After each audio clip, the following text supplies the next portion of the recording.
고통의 문제를 다룬 가장 유명한 책 중에 C.S. 루이스가 쓴 책이 있습니다.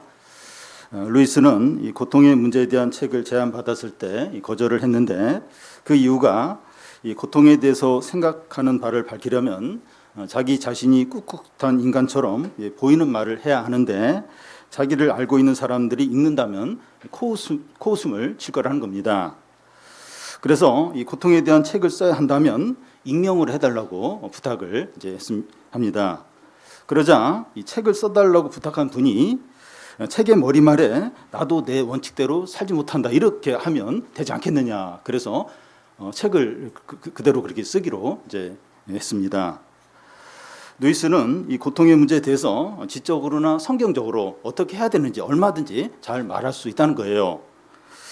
그런데 자기 자신에게 이 고통이 닥치면 너무나 어렵고 감당할 수 어렵다는 겁니다. 저에게 최근에 가장 큰 고통은 아들이 혈액암의 일종인 림프종에 걸려서 항암 치료를 받은 일이 있었던 일입니다.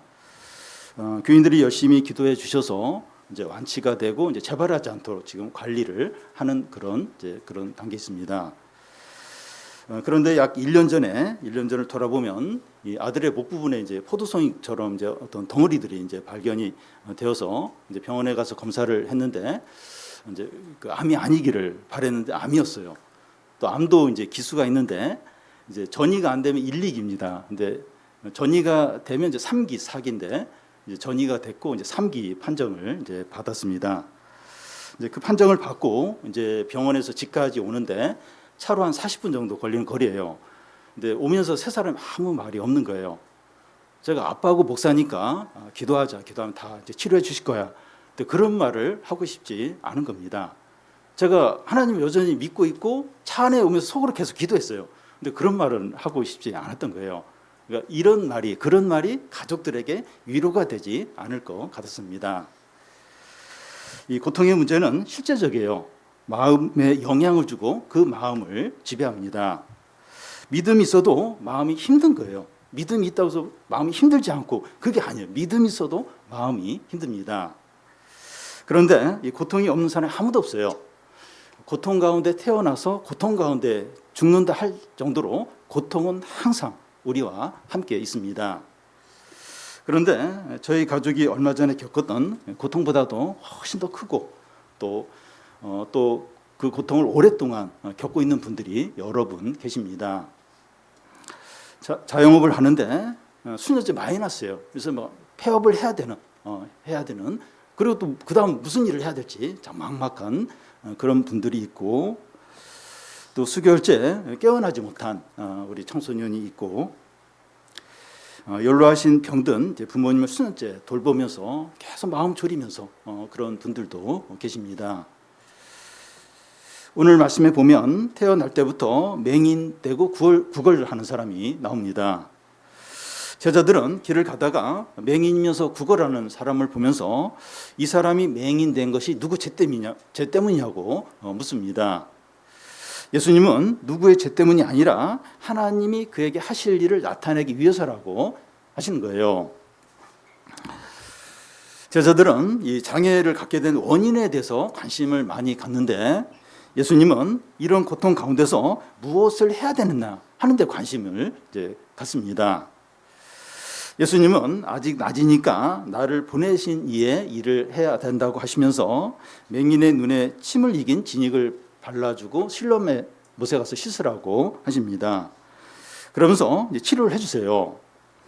예수님은 자신이 세상의 빛이라고 하시는데 맹인을 치료해서 눈을 뜨게 하심으로 자신이 세상의 빛임을 드러내십니다. 이 맹인은 육신의 눈도 뜨고 영적인 눈도 떠서 예수님을 믿고 구원자로 고백합니다. 예수님이 세상에 오신 목적은 못 보는 자로 보게 하고 보는 자로 못 보게 한다는 겁니다. 맹인이었던 자는 예수님을 통해서 보게 돼요. 또 볼 수 있는 바리새인들은 눈앞에 있는 예수님을 믿지 않아요. 그러면서 보지 못하는 자가 됩니다. 이 맹인의 고통은 영광과 기쁨으로 바뀌었습니다. 그러면 우리의 모든 고통이 영광과 기쁨으로 바뀌게 되느냐? 그렇지 않습니다. 그러면 어떻게 할 때 우리의 고통들이 영광과 기쁨으로 바뀔 수 있게 되느냐 하는 것이 오늘 말씀에 나옵니다. 우리에게 다양한 고통들이 있고 심각한 고통이 있기도 하고 오랫동안 지속된 고통들을 가지고 있습니다. 우리의 고통이 하나님이 일하시는 기회가 되어서 영광과 기쁨으로 바뀌게 되기를 바랍니다. 먼저 이 맹인에게 이 장애가 생긴 원인이 무엇인가 하는 거예요. 1절, 2절을 한 절씩 교독하겠습니다. 예수께서 길을 가실 때 날 때부터 맹인된 사람을 보신지라.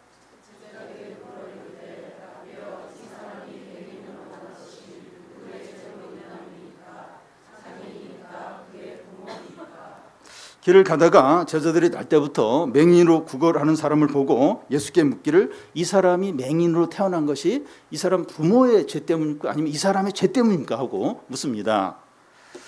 이 부모의 죄 때문에 자녀가 이제 장애로 이제 태어나는 경우가 있는데, 예를 들면 이 부모가 성병이 있으면 태어난 자녀가 맹인이 된다 이런 말이 있고, 임신부가 마약이나 알코올이나 흡연을 많이 하면 그 태아에게 안 좋은 영향을 주어서 장애아가 태어날 수 있다는 그런 말이 있습니다.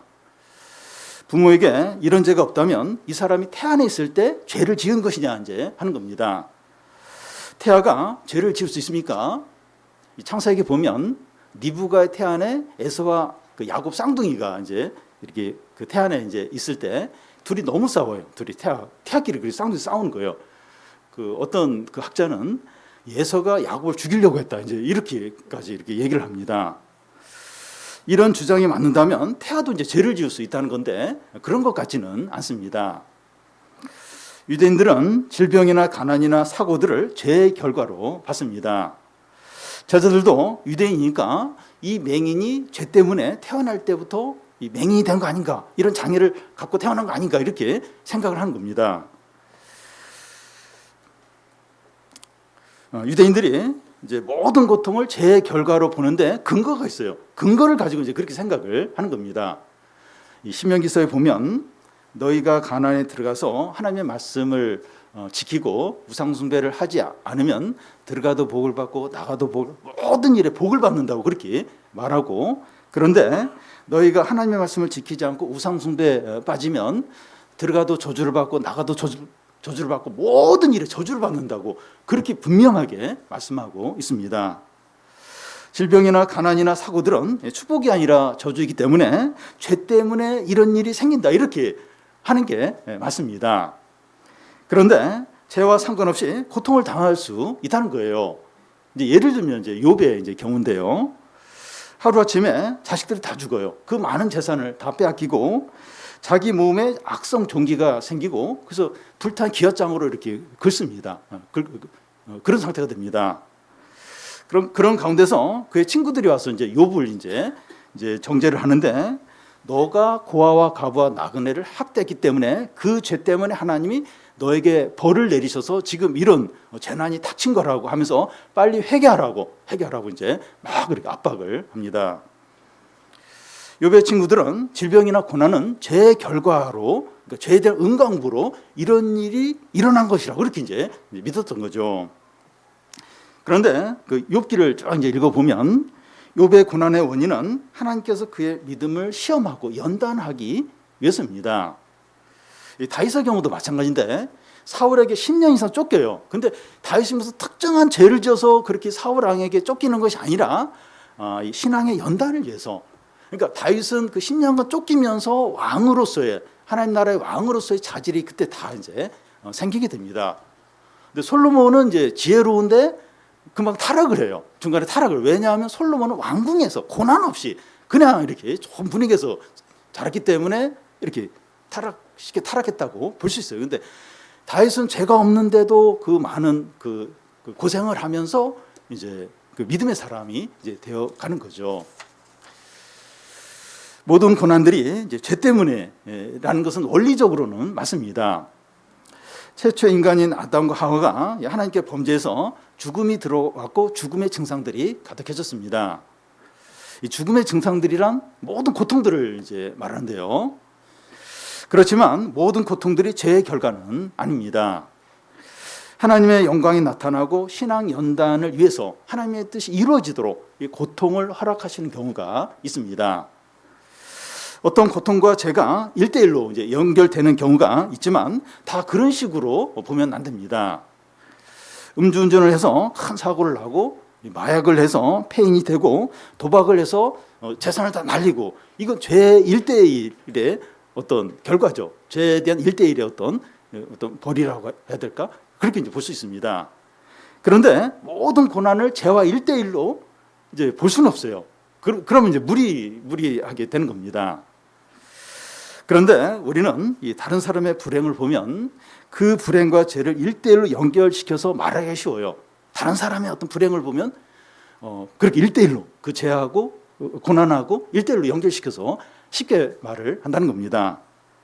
질병이 생기거나 사업에 이제 어려움이 생기거나 또 시험에서 떨어졌을 때 잘 나간다고 교만해서 그렇지, 예배를 자꾸 빠지니까 그렇지, 또 욕심을 많이 내서 그렇지 하면서 이제 그런 식으로 죄와 어떤 어려움을 이렇게 1대1로 이렇게 이제 말을 한다는 겁니다.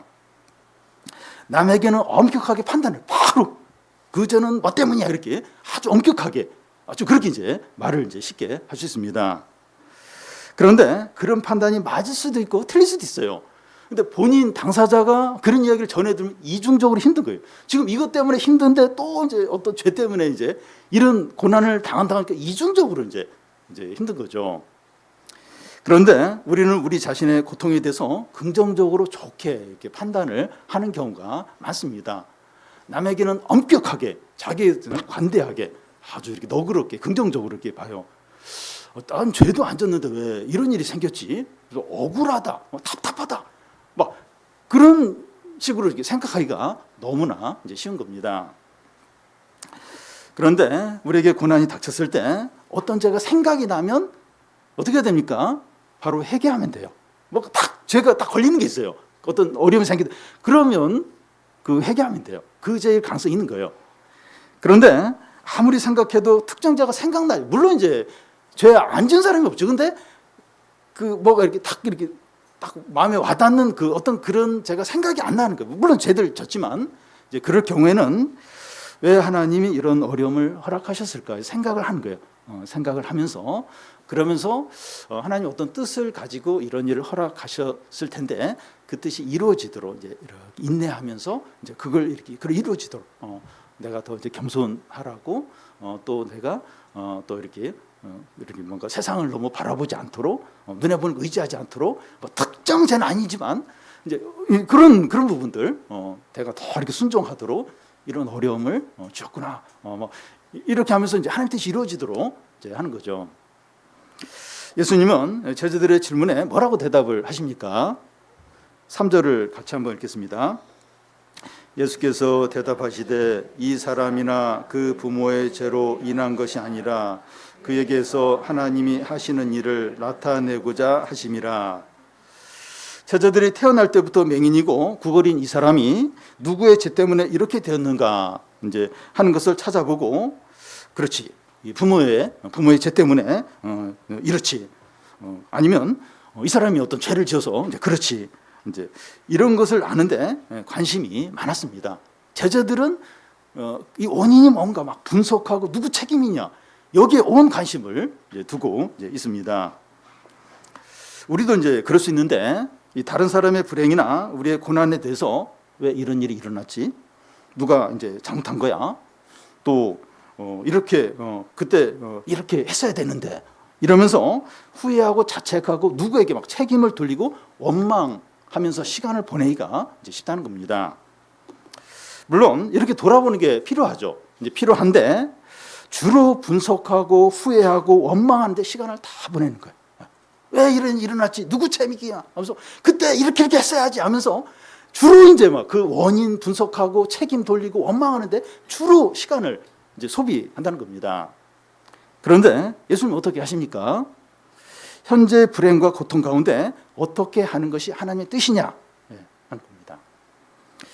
예수님이 이 맹인에 대해서 누구의 죄 때문이 아니라 그에게서 하나님이 하시는 일을 나타내고자 한다는 겁니다.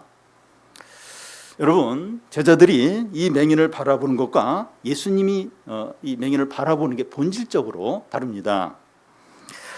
이 제자들이 이 맹인을 죄 때문에 비참한 장애를 가진 사람으로 이제 여기지만 예수님에게는 이 맹인은 뭔가 놀라운 일을 행하기 위해서 선택된 사람으로 이렇게 이제 되는 겁니다. 여러분, 우리에게 불행이나 고통이 닥쳤을 때 어떤 특정 죄가 생각이 나면 회개하면 됩니다. 이제 회개하면 되는데, 근데 그렇지 않다면 현재의 고통을 통해서 하나님이 하실 일이 있다는 거예요. 그러니까 어떤 어려움이 닥쳤어요. 근데 내가 그래가지고 교만하고 나 욕심을 부려서 그래고 생각이 나면 바로 회개하면 되는데 그게 아닌 거예요. 생각이 안 나는 거예요. 특정한 그러면 하나님이 어떤 일을 하시려고 이런 어려움을 주셨구나, 고난을 주셨구나, 그렇게 생각을 하라는 겁니다. 이러면 완전히 달라져요. 똑같은 고난인데 완전히 달라지게 됩니다. 죄 때문에 고통을 당하는 것이 아니라 하나님이 일하실 기회라면 그 고통은 전혀 다른 것이 돼요. 전혀 다른 것이 됩니다. 이 팔과 다리가 없이 태어난 닉 부이치치라는 사람이 이제 있는데, 그는 8세 이후에 3번이나 자살을 시도하게 돼요. 내가 뭐 학교도 못 가고 이제 취직도 못 하고 결혼도 못 할 텐데 내가 사는 의미가 뭐가 있을까 하면서 이제 극단적 선택을 이제 합니다. 그런데 뭐 그게 이제 그렇게 성공하지 않고 이제 잘하게 되는데, 이제 그의 이제 부모가 이제 크리스찬이에요. 크리스찬이 닉 부이치치에게 계속 하는 말이 너는 특별하다, 특별하다. 이제 그런 말을 하는 거예요. 너는 저주를 받아서 이런 장애로 태어난 것이 아니라 하나님이 특별히 뭔가 너에게 하시기 위해서 너가 이렇게 태어나게 하신 거다. 이런 말을 계속 하는 겁니다. 그래서 닉 부이치치가 이제 장애인이 다니는 초중고를 다 다녀요. 그리고 대학도 다니고 비장애인이 하는 모든 걸 다 하게 됩니다. 그러니까 세계 각지에 다니면서 이렇게 비장애인에게 도전과 용기를 주는 그런 강연을 하고 또 많은 책도 썼습니다. 그러면 우리의 모든 고통이 이제 하나님의 하시는 일이 나타나도록 기회가 되려면 어떻게 해야 됩니까? 하나님을 전적으로 신뢰하고 맡기는 겁니다. 우리의 이 고통 앞에서 그 하나님을 굳게 믿고 맡길 수 있어야 합니다. 출애굽한 이스라엘 백성들이 앞에는 바다, 양옆에는 산, 뒤에서 애국 군대가 추격을 할 때 이스라엘 백성들이 다 모세와 하나님께 온갖 원망을 했어. 원망. 우리를 죽이려고 데려왔냐고. 그때 모세는 이렇게 잠잠히 하나님의 구원을 바라보라고 그렇게 했습니다. 지금 이 큰 위기, 이 고난을 하나님 믿고 맡기라는 겁니다. 바다가 갈라졌죠. 바다가 갈라지면서 이렇게 건널 수 있었습니다. 많은 사람들이 들판에서 예수님의 말씀을 듣다 보니까 저녁 시간이 됐어요. 제자들은 빨리 이 사람 흩어서 먹을 거 자기들이 알아서 먹게 하려고 했는데 예수님이 제자들에게 너희가 먹을 것을 주라는 거예요. 안드레가 막 찾아보니까 보리떡 5개, 물고기 2마리를 얻게 됩니다. 그런데 이 작은 게 2만 명이나 넘는 사람들에게 무슨 도움이 되겠습니까? 근데 이게 예수님 손 안에 들어가요. 들어가자 2만 명이 배부르게 먹고 12강줄이나 남게 됩니다. 아주 작은 거예요. 아주 작은 건데 주님의 손에 들어가니까 이게 엄청난 것으로 늘어나는 겁니다. 우리 고난들, 경제적인 어려움이나 질병이나 진로 문제나 실직이나 이 자녀 문제 등 이 하나님께서 하시는 일에 기회가 되려면 어떻게 됩니까? 낙심하거나 두려워하는 것이 아니라 하나님을 신뢰하고 맡기는 겁니다. 우리가 뭘 잘못했지? 무슨 죄를 지었나? 망할 것 같은데? 이런 생각만 하는 것이 아니라 하나님의 주권을 인정하는 거예요. 하나님 이거 다스린다. 주권을 인정하고 의지하는 겁니다. 이번 정균수련의 주제가 굳게 믿고 이제 굳게 서라, 이제 이런 이제 주제인데, 고통 가운데서 굳게 믿으면 굳게 설 뿐만 아니라 하나님이 일하시는 하나님의 영광이 나타나게 된다는 겁니다. 우리가 제일 약할 때 하나님의 능력이 가장 강하게 하나님의 능력이 나타난다는 겁니다. 그러면 이 맹인에게 하나님 하시는 일이 뭡니까? 4절을 같이 한번 읽겠습니다. 때가 아직 낮음에 나를 보내신 이의 일을 우리가 하여야 하리라. 밤이 오리니 그때는 아무도 일할 수 없느니라. 이 통계청 발표에 의하면 이 한국인들 수면 시간이 줄어들었다고 합니다. 그 이유가 이 스마트폰이나 디지털 기기 사용 때문이라는 거예요. 잘 때 이제 스마트폰 보고 이러면서 이제 막 잠이 이제 줄어드는 겁니다. 이 100년 전만 해도 이제 전기가 들어오지 않으니까 이게 날이 어두면 사람들이 다 잤어요. 일을 할 수 없고 잤습니다. 근데 지금은 이제 전기가 들어오니까 밤에도 화난 거예요. 그래서 학생들은 뭐 공부해야 돼. 밤에도 공부하고 또 막 여러 가지 활동들을 사람들이 밤에도 이제 합니다. 예수께서 아직 낮이니 우리가 일을 하자. 이 밤이 오면 일할 수 없다고 하시는데 예수께서 이제 낮은 예수님이 세상에 계실 때를 말하고 밤은 예수님이 세상에 계시지 않을 때를 이제 말합니다. 예수님은 자신이 세상에 계실 기간이 얼마 남지 않았다는 걸 잘 알고 있습니다. 그 짧은 기간에 자기를 보내시는 일을 우리가 해야 한다는 거예요. 예수님은 세상에 계시는 동안에 사람을 기쁘게 하거나 사람이 원하시는 일을 하지 않고 철저하게 하나님이 기뻐하시는 것, 하나님 뜻대로 행하셨습니다.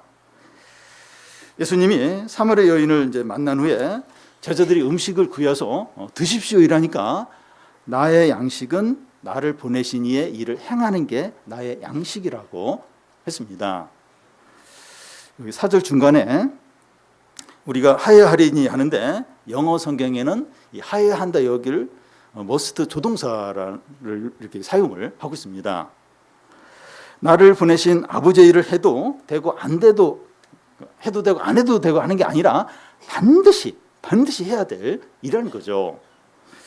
이제 우리라고 하는데 예수님만 이제 반드시 해야 되는 것이 아니라 제자 곧 우리들도 반드시 그렇게 해야 한다는 겁니다. 그러니까 하나님의 일을 우리도 반드시 그러니까 해도 되고 안 해도 그게 아니라 반드시 해야 한다는 거예요.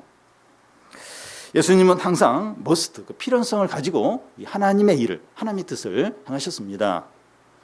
예를 들면 그 예수님이 12살 때 예루살렘 행사를 마치고 이제 다 이제 돌아가는데 그 부모가 이제 중간에 예수를 찾은 거 없는 거예요.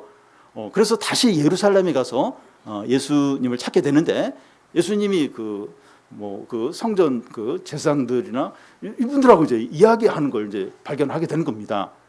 그 부모가 아니 우리가 너를 얼마나 찾았는지 아냐 그렇게 하니까 내가 아버지 집에 있어야 할 줄을 모르셨나이까. 그러니까 아버지 집에 반드시 있어야 된다는 거죠. 필연성을 이제 말했습니다. 마가복음에 보면 그 새벽 이른 시간에 예수님 기도하러 따로 가셨는데 아침 일찍 환자들이 이제 예수님 만나러 온 거예요. 제자들이 예수님 찾아서 예수님 그 아픈 사람들이 지금 예수님 찾습니다. 그러자 예수님이 우리가 다른 마을에 전도 하러 가야 되는데 내가 온 것은 전도하기 위해서 이제 왔다고 그렇게 하시면서 다른 마을로 가셨습니다. 여기도 전도를 하여야 하리니 반드시 전도를 해야 된다고 이렇게 필연성을 이제 말했습니다.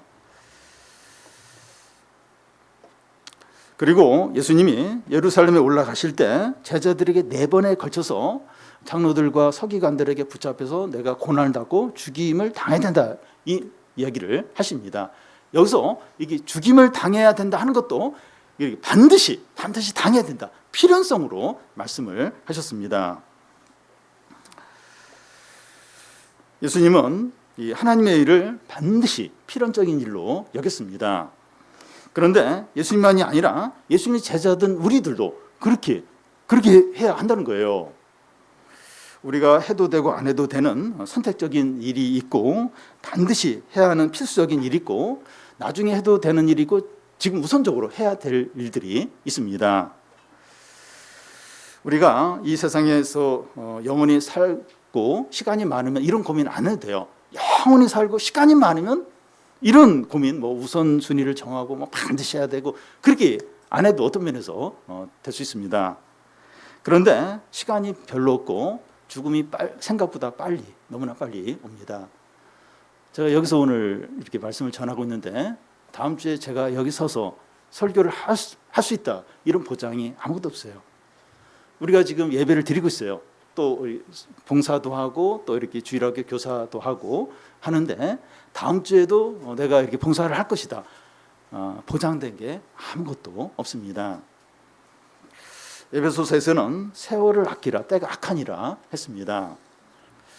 리차드 백스터라는 이 청교도 목사가 참된 목자라는 책에서 무슨 말을 했는가 하면 목사들은 지금 설교가 마지막 설교라는 심정으로 설교하라고 했습니다. 우리는 주일 예배를 드릴 때 이것이 마지막 예배가 될 수 있다 하는 심정으로 드려야 합니다. 실제로 우리는 한 달 후나 일주일 후나 하루 후나 1시간 후를 몰라요. 그때 무슨 일이 날지 아무도 모릅니다. 정진수련회 중에 한 분이 넘어졌어요. 그러니까 한 2초 전이라도 내가 넘어질 수 있겠다 알면 안 넘어지죠. 이렇게 싹 하는데 1초 후도 모르는 거예요. 순간적 순간. 저도 이제 그런 일이 있었는데 이렇게 계곡에 갔다가 슬리퍼를 신었어요. 근데 풀이 있고 그 풀을 이렇게 밟았는데 한순간에 양손에 뭘 쥐었는데 딱 의식을 깨보니까 제 어깨가 절벽하고 닿은 거예요. 제가 몸을 틀어서 망정이지 제가 몸을 안 틀었으면 정면이 그냥 바위에 그대로. 상상만 해도 그러니까 1초도 몰라. 2초 후에도 무슨 일이 날지 우리는 아무도 모르는 그런 존재입니다. 아침에 일어났을 때 호흡이 되면 이렇게 사는 거예요. 하루 살고 호흡이 안 되면 그냥 하루를 못 살고 이제 끝나는 겁니다. 우리가 그런 존재죠. 그래서 이 건강에 대해서나 먹고 사는 것에 대해서나 이 자녀에 대해서 너무 염려하지 마시고 오늘 하루 믿음으로 살고 하나님의 뜻을 이루도록 최선을 다하는 겁니다. 장례식의 마지막 순서인 화장인데 화장하는 걸 이렇게 보면 인생의 모든 자랑과 부와 인기와 쾌락의 마지막이 한 줌의 재라는 것을 이제 보게 됩니다. 우리의 시간을 이렇게 허무한 것들에 바치는 것이 아니라 참되고 영원하고 지극히 큰 것을 위해서 사용하시기 바랍니다. 이렇게 하루하루를 사는 것이 최고로 잘 사는 거예요. 어떻게 하는 게 최고로 잘 사는가? 어떻게 하는 게 최고로 잘 사는 건가? 참되고 진실하고 영원하고 지극히 큰 게 뭔가? 그걸 위해서 사는 겁니다. 쾌락이나 욕심이나 어떤 인기나 돈이나 그게 막 참되고 영원하고 그러면 그걸 위해서 살지만 그게 일시적인 것이라면 그걸 위해서 살면 안 되는 거죠. 그건 한 줌의 채만 그 인기 그 많은 재산 그게 한 줌의 채밖에 안 되는 거예요. 뭐가 참된 건가? 뭔가 진실한 건가? 뭔가 영원한 건가? 그걸 위해서 하루를 살고 1시간을 살고 그렇게 사는 삶이 최고로 잘 사는 삶이고 가장 복되게 사는 거죠. 예수님이 맹인에게 하나님의 일을 어떻게 이제 행하십니까? 5절에서 7절까지 한 절씩 교대 읽겠습니다. 내가 세상에 있는 동안에는 세상의 빛이로다.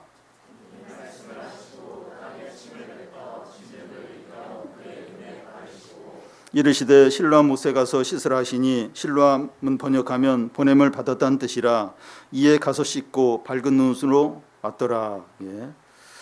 예수님이 맹인의 눈을 치료하시는데 말씀만으로 하실 수도 있고 눈을 만져서 이렇게 하실 수도 이제 있습니다. 그런데 진흙에 침을 뱉어서 그걸 이겨서 눈에 이렇게 바르고 실로암 못에 가서 씻으라고 이렇게 이제 하는 겁니다. 왜 하나님이 예수님이 이런 방법을 쓰십니까? 이 침을 이긴 그 진흙을 맹인의 눈에 발랐을 때 맹인은 안 보이잖아요. 그러니까 느낌, 어떤 청각 이런 걸로 봤는데 느낌이 아주 이렇게 안 좋았을 거예요. 차가운 어떤 진흙이 눈에 발라지니까 굉장히 불쾌할 수도 있습니다. 눈이 치료되기는커녕 더 상태가 안 좋아지는 거 아닌가 이런 의심이 들 수도 있어요. 그리고 이 맹인이 자기 눈에 진흙을 바르고 막 이렇게 어디를 막 더듬더듬 가는 장면을 사람들이 보면 저 사람 왜 그래? 그래서 이게 비웃음을 당할 수도 있습니다. 그래서 이 맹인이 예수님이 이렇게 침 이렇게 해가지고 진흙 발라서 실로암 못에 가서 씻으라. 그것을 순종하는 게 쉽지 않을 수 있었어요. 그러니까 진짜 믿음이 없으면 그렇게 하기가 어렸을 겁니다. 이런 비슷한 경우가 문둥병자 나아만에게도 이제 있었는데요. 나아만은 아람이란 나라의 군대 장관으로 아주 유명한 사람인데 문둥병자였습니다. 그는 이스라엘에 선지자가 있다는 소문을 듣고 엘리사를 찾아왔는데 엘리사는 집 밖에 나오지도 않고 종을 보내서 요단강에 몸을 7번 담그면 깨끗게 치료된다고 그렇게 말만 전합니다. 이 나아만이 기분이 나쁜 거예요. 아니 나와서 이렇게 안수기도라도 해준대. 얼굴 코빼기도 안 보이고 그냥 종을 보내서, 그리고 자기 나라에 진짜 깨끗한 아주 맑은 그 강이 있는데, 아니 강물에 몸을 담근다면 거기 내 고향 내 나라 가서 담그지, 흙탕물, 그리고 막 강도 아니고 뭐 좁은 거기서 몸을 담그려. 기분 나빠. 돌아가려고 합니다. 돌아가요. 근데 이제 지혜로운 종이 한번 해보라고, 장군님 당신 그 환자 아니냐, 해보라고. 그래서 그렇게 하고 나서 몸이 깨끗하게 났습니다. 이것이 무엇을 보여주는가 하면, 하나님의 말씀, 즉 복음은 유치하고 어리석어 보이고 참 아무것도 아닌 것으로 보인다는 거예요. 복음을 들을 때 세상 사람들이 나만처럼 반응해요. 콧방울해요. 아주 비웃습니다. 아니 지금도 그걸 믿는 사람이 있어. 아니 그 2000년 전에 그걸 믿는 사람이 지금도 있어. 지금도 성경을 믿는 사람이 있단 말이야. 지식인들이, 교양 있는 사람이 그렇게 이제 나만처럼 반응합니다. 복음의 내용은 마옥간에서 태어나고 목수의 아들이고, 그 당시에 가장 악한 죄수들이 받는 그 처형을 받은 그 자가 구원자다, 하나님 아들이다. 이게 복음의 내용이죠. 믿기가 쉽지가 않아요. 이렇게 뭐랄까, 정상인 지식인은 믿기가 너무 어려운 거예요. 어떻게 이걸 믿을 수 있나, 어려운 겁니다. 그래서 십자가는 헬라인에게 어리석어 보이고 유대인에게는 거치는, 종교적인 사람에게는 거치는 그런 것입니다. 여러분, 우리가 듣는 이 말씀은 뛰어난 표현이나 지적이거나 세련된 말이 아니고, 진흙을 침에 이렇게 해서 이렇게 바르고 실로하면 제가 씻으라, 이런 거예요. 이런 걸 우리가 지금 듣습니다. 하나님의 말씀은 너무 단순해요. 또 간단하고 무식하게 보입니다. 가나안 혼인잔치에서 포도주가 떨어지자 예수님은 하인들에게 항아리 입구까지 물을 가득 붓고 그 물을 연회장에게 갖다 주라고 해요. 이 얘기는 뭔가 하면 이거 마실 포도주니까 마시라고 이제 갖다 주는 겁니다. 그리고 베데스다 연못에 있는 38년 된 병자에게 내 들것을 들고 걸어가라고 그렇게 이제 말을 합니다. 말도 안 되죠.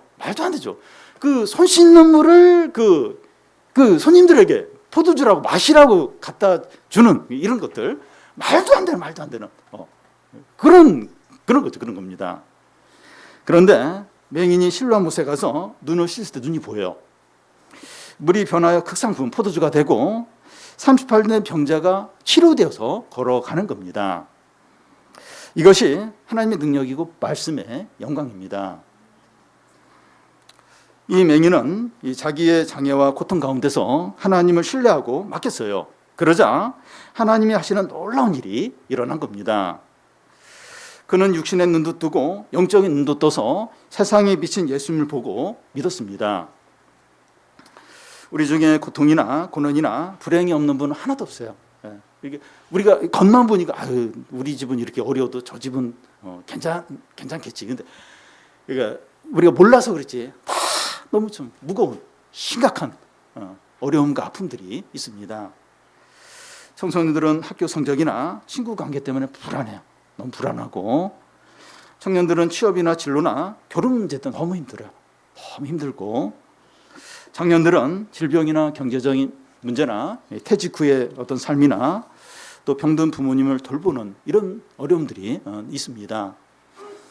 근데 이런 것들보다 훨씬 더 심각한 고통이 있고 오랫동안 지속하고 있는 그런 고통들이 있습니다. 이런 고통들 중에 자녀와 관련된 문제가 너무 어려워요.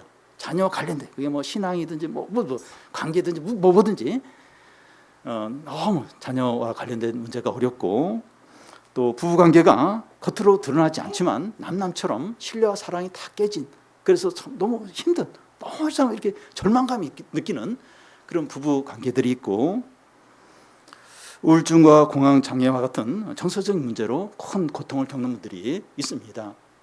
그 중에 좀 더 어려운 게 자녀 문제인 것 같아요.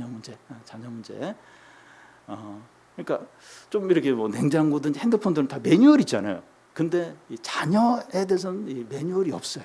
물론 이제 뭐 여러 심리학 상담책들이 있는데 그건 도움이 되긴 되지만 진짜 해결책은 아닙니다. 자녀 문제. 너무 어려워요. 너무 어려워요. 이런 부분에 있어서 오늘 말씀에 보면 하나님이 하시는 일이 이제 나타날 수 있다고 하는데 어떻게 됩니까? 하나님을 굳게 믿어.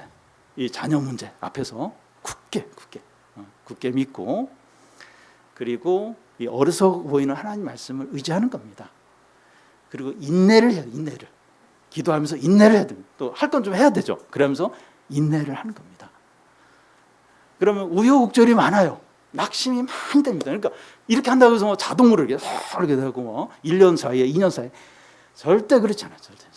절대 그렇지 않아요. 우여곡절이 있고 많이 낙심하고, 근데 결국은 하나님이 회복시키시고 영광을 나타내시고 하나님이 이렇게 변화시키시고 하는 걸 보게 됩니다. 그러니까 진짜 하나님이 하셨다 이런 고백을 하게 돼요. 부모는 한계 없어요. 한계. 어떤 면에서 안 돼요. 부모가 할 수만 있다면 뭐든지 할 수 있는데 그걸로는 진정은 안 됩니다. 이런 고통 때문에 이제 제가 생각나면 회개하면 돼요. 회개하면 저도 막 이렇게 자녀 문제로 회개를 많이 했어요. 처음에는 뭐 우리 아들이 문제다 이랬는데 그럼 제가 문제예요.